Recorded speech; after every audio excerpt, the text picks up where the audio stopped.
The bitter cold of the Polish winter cut through the thin fabric of the prisoners' uniforms like invisible knives. In the cramped wooden barracks of Auschwitz-Birkenau, a group of Jewish prisoners huddled together, their lips moving in silent prayer. Obersturmführer Klaus Werner stood in the doorway, his polished boots gleaming against the dirt floor, his face twisted in genuine confusion. He had overseen countless executions, witnessed unimaginable suffering, and stripped thousands of their humanity. Yet this simple act puzzled him more than anything else in this place of death. "Why?" he demanded, his voice echoing through the barracks. "Why do you still pray to a God who has abandoned you here?" An elderly rabbi, his beard matted and his eyes sunken from starvation, slowly lifted his head. What happened next would haunt the Nazi officer for the rest of his life, challenging everything he thought he understood about power, faith, and the indomitable nature of the human spirit. If this story moves you, please like this video and subscribe to our channel. We share untold stories from history that remind us of humanity's capacity for both darkness and light. Hit the notification bell so you never miss these powerful historical accounts. Now, let's continue with this remarkable true story. Chapter 1. The Arrival.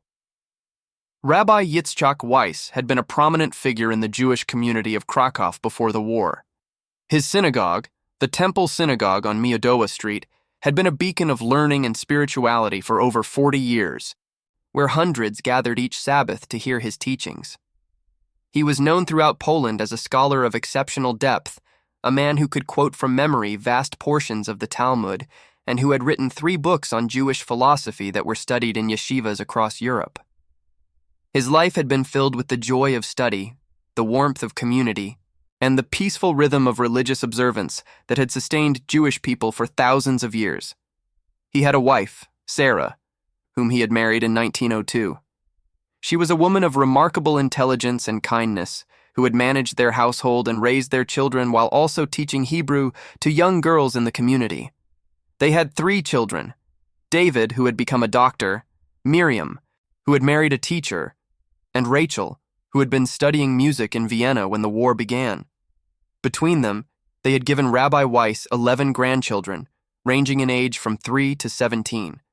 His youngest granddaughter, little Hannah, had just learned to recite the Shema prayer, and the pride in his eyes when she had performed it flawlessly at the Sabbath table had brought tears to everyone present. All of that ended on a cold morning in March 1943. The cattle cars arrived at the Krakow ghetto before dawn. The SS officers shouted orders in German, their voices mechanical and devoid of emotion, as if they were merely loading cargo rather than human beings. Rabbi Weiss had known this day was coming. Rumors had been circulating for weeks about the final liquidation of the ghetto. He had spent the previous night burning his most precious books, unable to bear the thought of Nazi hands touching the sacred texts that had been in his family for generations. He had sewn his grandfather's prayer shawl into the lining of his coat, along with a small siddur, a prayer book that had survived pogroms in Russia and had accompanied his family through decades of persecution. Families were torn apart on the platform, husbands from wives, children from parents, the elderly from those who might have supported them. The Nazis had perfected this cruel efficiency, knowing that separating families immediately would break people's spirits and make them easier to control. Rabbi Weiss watched helplessly as his youngest daughter, Rebecca, who was 32 and had 2 small children, was pushed into a different line. Her terrified eyes met his for what would be the last time, and in that moment, he tried to communicate everything: his love, his blessing, his hope that somehow God would protect her. She mouthed the words, "Ani ohevet ocha, Abba," "I love you, Father," before she was swallowed by the crowd. His wife, Sarah, was beside him, but when the SS officer pointed her to the left, Rabbi Weiss tried to follow. An SS guard slammed the butt of his rifle into the rabbi's stomach. By the time he could breathe again, Sarah was gone. The journey to Auschwitz took 3 days. Packed into the cattle car with over 100 other people, there was no room to sit, no water, no sanitation. The stench became unbearable within hours. The temperature swung wildly, freezing at night, stifling during the day. People fainted from the heat and lack of air. Some died standing up, their bodies held upright by the press of other prisoners. Through a small grated window, Rabbi Weiss caught glimpses of the Polish countryside, fields soon to be planted, farmhouses with smoke rising from chimneys, ordinary people going about their lives as if a train full of condemned souls wasn't passing through their towns. Through it all, Rabbi Weiss continued to pray, quietly at first, then teaching the prayers to the young men around him who had never learned them properly. Some had been secular Jews, their families having drifted away from religious practice. Others were simply too young to have completed their Jewish education before the war began. He taught them the Shema, the central prayer of Judaism. He taught them the Kaddish, the prayer for the dead. He taught them with fierce urgency, knowing these prayers might be the only thing they could carry with them into whatever awaited. A young man named Aaron, barely 19, whispered, "Rebbe, how can we pray when God has allowed this to happen?" The rabbi answered, "We pray not because we understand God's ways, but because we are commanded to do so. We pray because it keeps us connected to our people, to our history, to something larger than this moment. And we pray because the alternative, to give up, to let them take our faith along with everything else, is a victory we must not grant them." When the doors finally opened at Auschwitz, the scene that greeted them seemed designed to strip away all hope. The infamous gate with its cruel motto, Arbeit macht frei, work sets you free, stood as a monument to Nazi deception. The selection process began immediately. Dr. Joseph Mengele, the angel of death, stood on the platform making casual gestures with his thumb, left or right, life or death, decided in seconds based on apparent ability to work. He wore white gloves and a perfectly pressed uniform, examining prisoners with the detachment of someone inspecting livestock. Rabbi Weiss was 63 years old, but years of physical labor in the ghetto had kept him stronger than most men his age. He stood straight, trying to look healthy, knowing weakness meant death. Mengele looked at him for a long moment, then gestured to the right, the line for those deemed fit to work. It was both a mercy and a curse. Chapter 2. The Camp. Life in Auschwitz was designed to destroy not just the body, but the soul. The Nazis understood that the most effective way to dehumanize people was through systematic degradation. Prisoners were stripped of their names and given numbers tattooed on their forearms. Rabbi Weiss became prisoner 89472. The tattooing was done with a crude single needle, jabbed repeatedly into the skin without anesthesia. But the physical pain was nothing compared to the psychological impact, the reduction of a human being to a mere number. Their heads were shaved completely, not just the hair on their heads, but all body hair. The rabbis and older religious men felt this particularly keenly. Their beards had been signs of their piety and scholarship.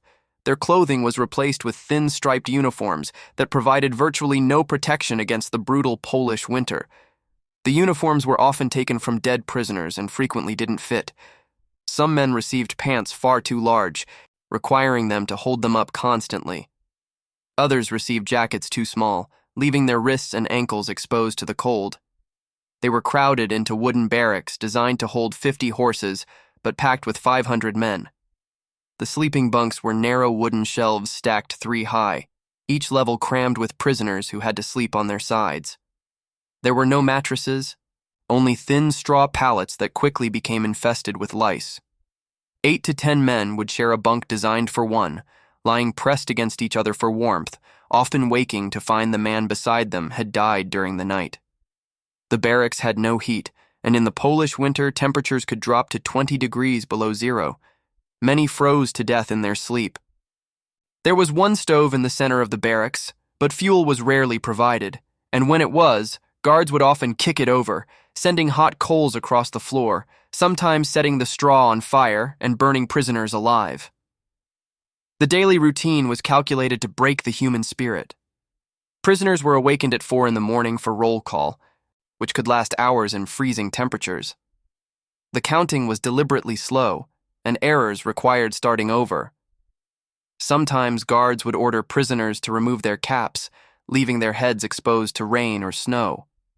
Men would collapse from cold or weakness, and anyone who fell was beaten or shot.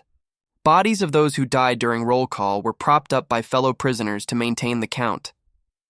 Breakfast consisted of ersatz coffee, a bitter liquid made from burnt grain that provided no nutrition but was scalding hot. The coffee was distributed in rusty metal bowls that 10 men would share, passing from mouth to mouth. Disease spread rapidly this way, but there was no choice. Work assignments came next, and prisoners were marched to various labor sites throughout the massive complex. Rabbi Weiss was assigned to the quarry, one of the most dreaded details. Prisoners would hack at rock with primitive tools, often without proper shoes. They would load rocks into carts and push them up steep inclines, work nearly impossible for starving prisoners. The guards beat prisoners randomly, and any sign of weakness could result in selection for the gas chambers. Some guards were particularly sadistic, inventing games to torment prisoners. One would force men to do deep knee bends for hours until their legs gave out. Another would make prisoners hop on one foot while carrying rocks. These were not aberrations, but standard practice, a deliberate policy to dehumanize both victims and perpetrators. Lunch was thin soup with occasional bits of potato or turnip. The soup was made in huge cauldrons, and quality varied depending on where in the pot your portion came from. First servings were mostly water.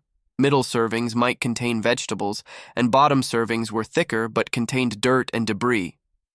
Dinner, after 12 to 14 hours of labor, was a small piece of bread and perhaps a tiny portion of margarine or sausage. The total daily caloric intake was less than 800 calories. Starvation rations for men doing hard physical labor. Disease was rampant. Typhus, dysentery, tuberculosis, and other illnesses spread quickly in the unsanitary conditions. The camp hospital was more feared than welcomed, as those who entered rarely came out alive. Yet somehow, impossibly, the human spirit persisted. Prisoners found ways to help each other, sharing bread, supporting the weak during roll call, whispering words of encouragement. And in the shadows of the barracks, some found ways to maintain their faith. Chapter 3. The minyan Jewish law requires a minyan, a quorum of 10 adult men, for certain prayers. In the world before the war, this had been simple, easily arranged in any synagogue. In Auschwitz, it became an act of defiance and faith that risked immediate death. Rabbi Weiss began organizing prayer groups within days of his arrival. It started small, just 3 or 4 men who would gather in the darkest corner of the barracks after evening roll call, whispering ancient words their ancestors had recited for thousands of years. They had no prayer books, no ritual objects, nothing but memory and faith.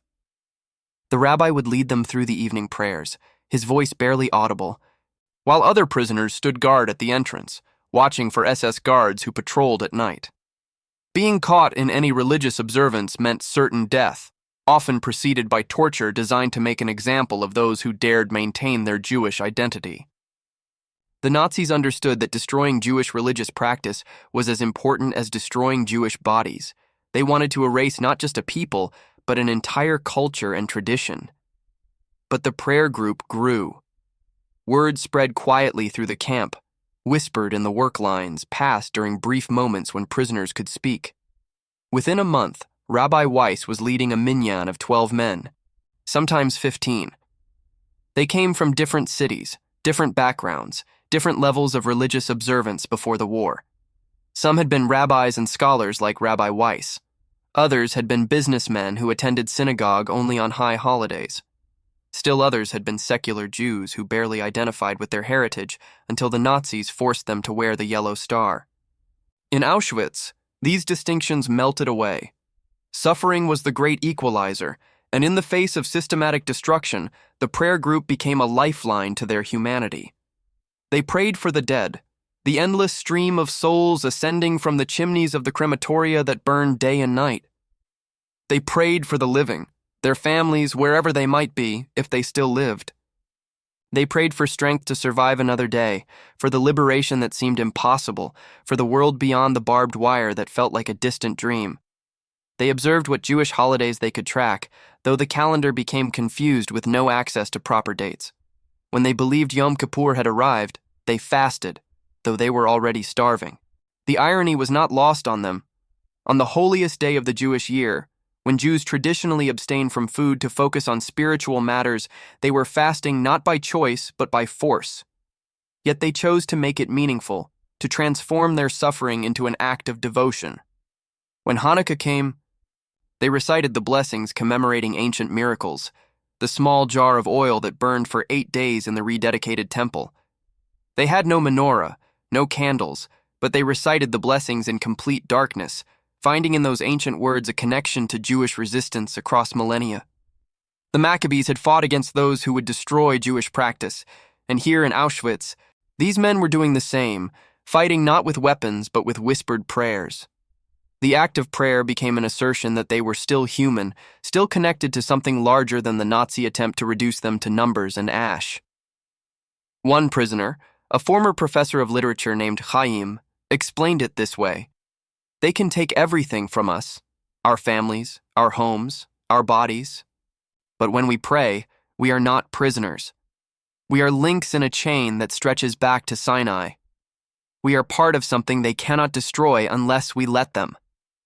Rabbi Weiss became a spiritual anchor for these men. His presence, his continued faith, despite losing everything, gave them strength. He would share teachings from the Talmud, discussing complex ethical questions as if they were still in his study in Krakow, rather than in a death camp.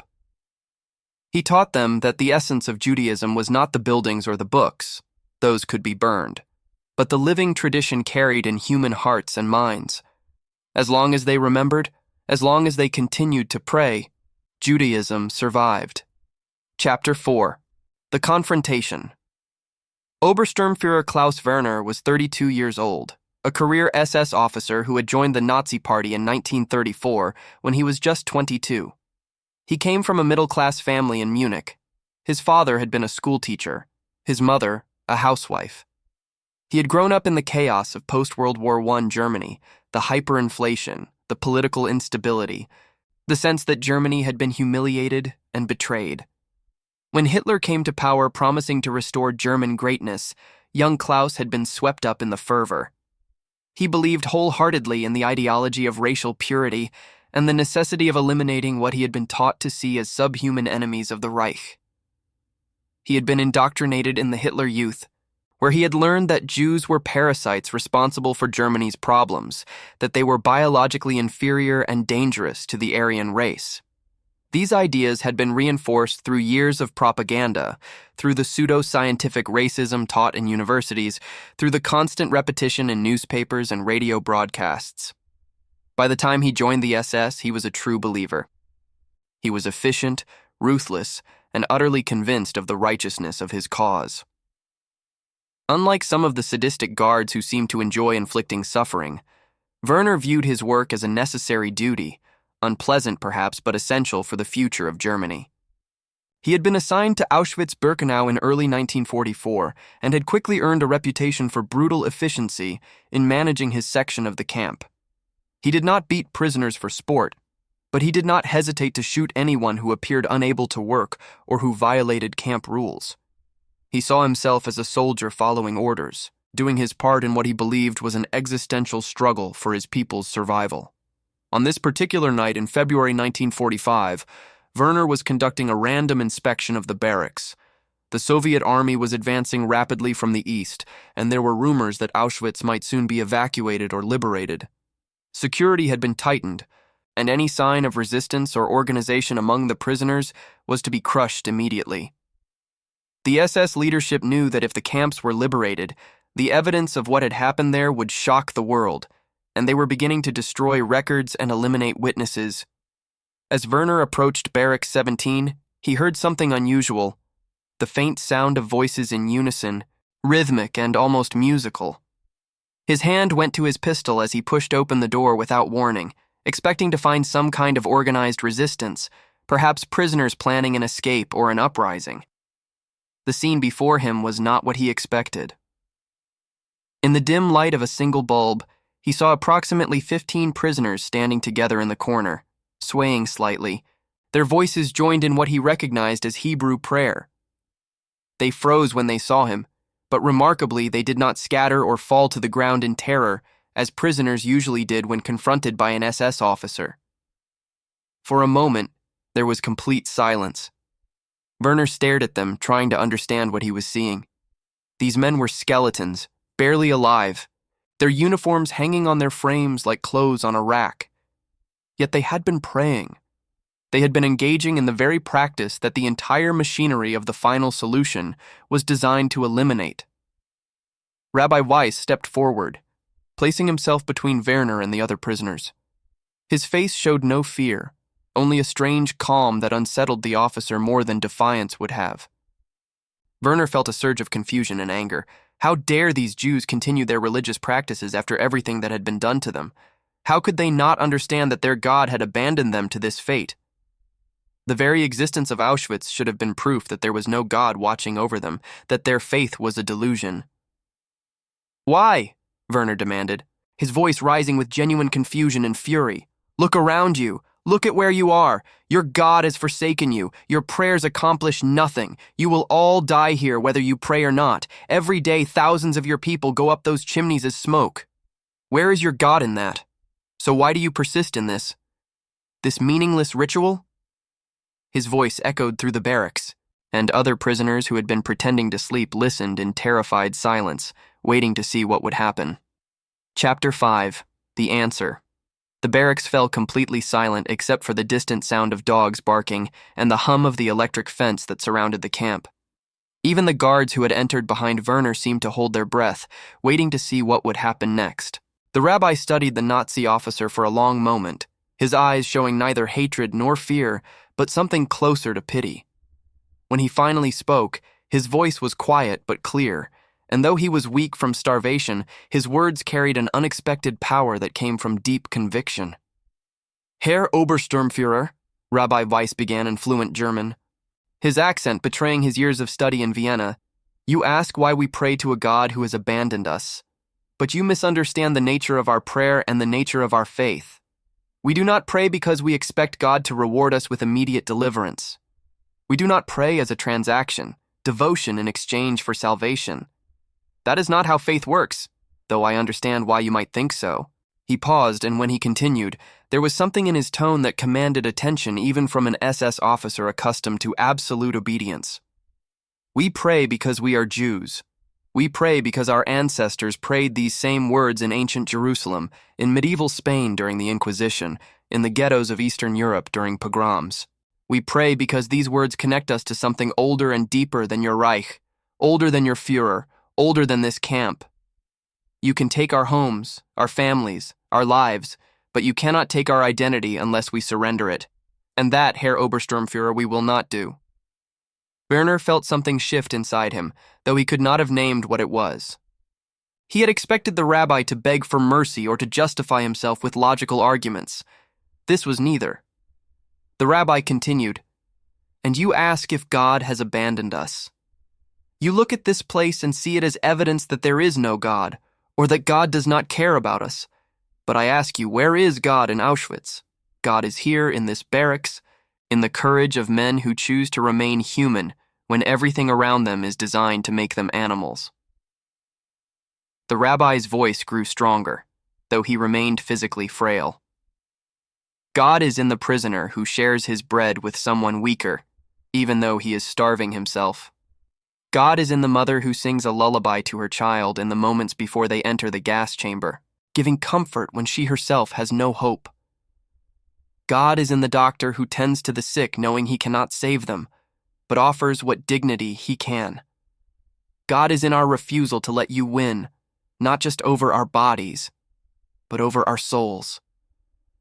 The old man took a step closer to Werner, his voice dropping but intensifying. "You believe you have power here, Herr Obersturmführer. You can kill me where I stand. And perhaps you will. But I want you to understand something that your ideology cannot grasp. We have already won, not in the way you understand victory, not with armies or weapons or territory, but in the way that truly matters." He gestured to the men behind him. "Because tomorrow, even if I am dead, someone will say Kaddish for me. Someone will remember my name. Someone will carry forward the traditions and the faith that you are trying to exterminate. Your camps will not last forever. Your Reich, which you were told would last 1,000 years, is already crumbling. The Russians are coming from the east, the Americans and British from the west. You know this, even if you do not speak it aloud. Werner's hand tightened on his pistol, but he did not draw it. The rabbi continued, "But our prayers, these will echo through eternity. Long after Auschwitz is nothing but ruins and a terrible memory, Jews will still recite the Shema. Long after your name is forgotten or remembered only with shame, our traditions will continue. You have the power to kill my body, but you cannot kill what I represent. You cannot kill an idea, a faith, a people who have survived every empire that ever tried to destroy them." The rabbi's voice softened. "Do you know what the saddest thing is, Herr Obersturmführer? Not what you have done to us, terrible as it is. The saddest thing is what you have done to yourself and to your people. You have made yourself into murderers. You have stained your nation's soul with a crime so enormous that history will never forget it. Long after we are gone, the name of your country will be synonymous with evil. And you personally, when you are old, if you live that long, you will wake up at night and remember the faces of those you killed. You will hear their screams, and you will know that you destroyed your own humanity far more thoroughly than you ever destroyed ours." Chapter 6. The Aftermath. Klaus Werner did not shoot Rabbi Weiss that night. He stood there, his hand still on his pistol, staring at the old man with an expression that the other prisoners would later describe as haunted. The rabbi's words had penetrated something in him that years of Nazi indoctrination had tried to wall off: his conscience, his humanity, his capacity to recognize moral truth even when it contradicted everything he had been taught to believe. Finally, without a word, he turned and walked out of the barracks, his guards following behind him in confused silence. They had expected him to shoot the prisoners, to drag them out for public execution as an example to the camp. Instead, he simply left. Werner filed no report of the incident, ordered no punishments, took no action at all. He walked back to his quarters and sat alone in the dark for hours, unable to shake the rabbi's words from his mind. For the first time in years, Klaus Werner questioned what he was doing. He had believed he was serving a higher purpose, that the elimination of the Jews was necessary for German survival. But the rabbi had shown him something he had refused to see, that the Jews in Auschwitz had more humanity in their prayers than he had in all his power. They were not the subhumans he had been taught to despise. They were people with faith and dignity and courage that his ideology could not explain away. 3 weeks later, on January 27, 1945, Soviet troops liberated Auschwitz. The Nazis had fled westward days earlier, attempting to evacuate the camps and erase evidence of their crimes. Many prisoners died on the forced death marches through the snow. But Rabbi Weiss survived. He was among the 7,000 prisoners found alive by the Soviet soldiers, though he weighed less than 90 pounds and was barely conscious, suffering from typhus and malnutrition. The Soviet medics worked frantically to save as many survivors as possible, but many died in the days after liberation, their bodies too damaged to recover even when food and medicine finally arrived. Rabbi Weiss spent 3 months in a Soviet field hospital, hovering between life and death. He learned that his entire family had been murdered. His wife Sarah had been gassed upon arrival, his daughter Rebecca and her children had died in the gas chambers, his sons and other daughter had perished in different camps. Of his 11 grandchildren, not one survived. After the war, Rabbi Weiss eventually made his way to Israel in 1948, arriving just as the new state was being established. He settled in Jerusalem and, despite his age and his suffering, began teaching again. He remarried, a widow who had also survived Auschwitz, and they had one son together, born when the rabbi was 68 years old. He continued teaching until his death in 1982 at the age of 102. He never spoke publicly about the confrontation with Werner, sharing it only with his new family and his closest students, saying that some stories were too personal, too painful to become public property. Klaus Werner's fate was different and darker. Records show that he deserted his post shortly after the encounter with Rabbi Weiss and was captured by Soviet forces in Poland. He spent 12 years in Soviet prison camps, enduring conditions almost as brutal as those he had overseen. Upon his return to Germany in 1957, He lived quietly in a small apartment in Hamburg, working as a clerk in a shipping office, never marrying, speaking to no one about his past. He cut off all contact with his family, unable to face them with what he had done. In 1978, a researcher tracking down former SS officers for a documentary about Auschwitz located Werner through old SS records. The now elderly man was reluctant to discuss his past and initially refused all interviews. But finally, after months of persuasion, he agreed to speak on the condition of anonymity. The researcher, expecting Werner to deny or minimize his crimes as most former Nazis did, was surprised by what he heard. "I thought I understood the world," Werner said, his voice heavy with regret. "I thought the Jews were weak, their faith a delusion, their existence a threat to Germany. But I met a man who showed me that true strength is not in the power to kill, but in the refusal to have your humanity killed. I learned that evil can destroy bodies but not souls, not if people choose otherwise." He paused, looking out the window of his small apartment. "I learned this too late to save anyone, too late to change what I did. I will carry those faces with me until I die. I see them every night. And I know that whatever punishment I received in Soviet camps, whatever loneliness I endure now, it is nothing compared to what I deserve." The researcher asked if he felt remorse. Werner's response was telling. "Remorse is too small a word. I feel horror at what I was, at what I did, at what I believed. That rabbi offered me a chance to see the truth, and I saw it, but only after I had already helped murder thousands. What use is seeing the truth when it comes too late?" He died by suicide 2 years later, leaving a note that simply said, "I cannot carry this anymore."